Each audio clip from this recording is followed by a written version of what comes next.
తండ్రి నాకు అనుగ్రహించిన గిన్నెలోనిది నేను త్రాగకుందునా? యోహాను సువార్త 18వ అధ్యాయము 11వ వచనము. సముద్రపు పొంగును చల్లార్చడం కన్నా, చనిపోయిన వారిని బ్రతికించడం కన్నా ఈ మాటలు అనగలగడం, వీటి ప్రకారం చేయగలగడం మరింత గొప్ప విషయం. ప్రవక్తలు, అపోస్తలులు ఆశ్చర్య కార్యాలు చాలా చేశారు, నిజమే. కానీ వాళ్ళు ఒకప్పుడు కాకపోయినా మరొకప్పుడు దేవుని చిత్తానికి లోబడి శ్రమల పాలు కావడానికి వెనుకంజ వేయలేదు.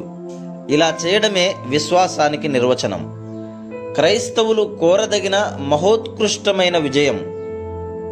యవ్వనపు తొలిప్రాయంలో అడుగు పెడుతుండగా జీవితాశలన్నీ మరీ తిరుగు లేకుండా నిరాశలైపోవడం, దినదినం ఒకటే బరువును మోసుకుంటూ తిరగవలసి రావడం, తన వారిని ఆకలికి మాడకుండా ఉంచగలగడానికి కూడా ఆర్థిక స్తోమత లేని పేదరికం తలకి చుట్టుకోవడం, ఏదైనా అంగవైకల్యం సంభవించి జీవితాంతం పీడనకి, కన్నీళ్లకు గురి కావడం, ప్రియులందరూ ఒక్కొక్కరే ఎడబాటైపోయి జీవితపు విఘాతాలను ఎదుర్కొనేందుకు ఒంటరిగా నిలబడవలసి రావడం, ఇవన్నీ జరుగుతున్న ఆ శ్రమల తుఫానులో ధైర్యంగా నిలబడి మనం చెప్పగలగాలి, తండ్రి నాకు అనుగ్రహించిన గిన్నెలోనిది నేను త్రాగకుందునా?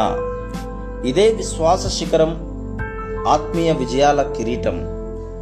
విశ్వాసం అనేది గొప్ప కార్యాలు చేయడంలో కాదు, సహనంతో శ్రమలను అనుభవించడంలోనే బయటపడుతుంది. మన శ్రమల గురించి మన దేవునికి సానుభూతి ఉంది, ఎందుకంటే ఆయన శ్రమలను అనుభవించిన రక్షకుడు.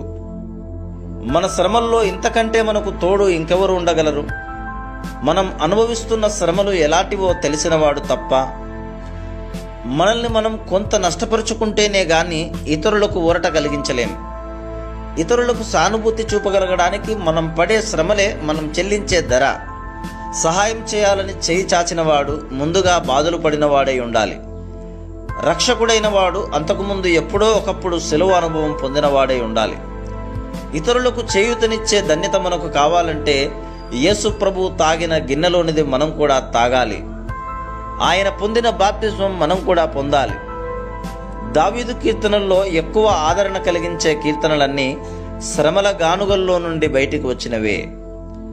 పౌలుకి ఆ ముళ్ళు శరీరంలో లేకపోయినట్టయితే అతడు రాసిన పత్రికల్లో అంత ఆప్యాయత ఉట్టిపడుతూ ఉండేది కాదు.